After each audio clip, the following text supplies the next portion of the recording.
আসসালামু আলাইকুম, কেমন আছেন সবাই? আশা করি যে যেখানে আছেন ভালো আছেন, সুস্থ আছেন। ছোট্ট একটা ভিডিও নিয়ে হাজির হলাম। আমার টবের মধ্যে রাসবেরি গাছ হয়েছে।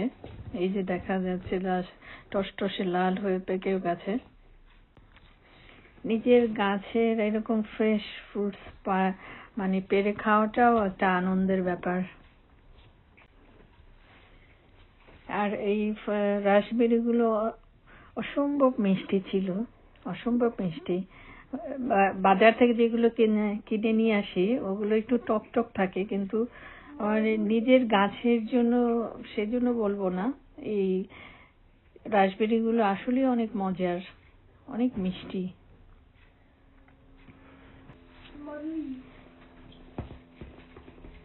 দেখা যাচ্ছে দেখতেই অসাধারণ লাগতেছে, খেতে তো সেরকম টেস্ট।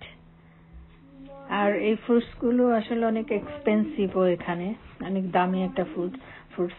এই গাছটা যখন প্রথম হয় টবে তখন এমনি এমনি হয়েছে, লাগাইনি এটা স্পেশাল করে।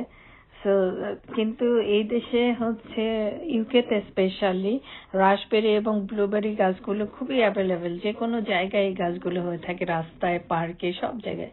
এই গাছগুলো আমি চিনতাম, এই জন্য ফেলে দেই নাই।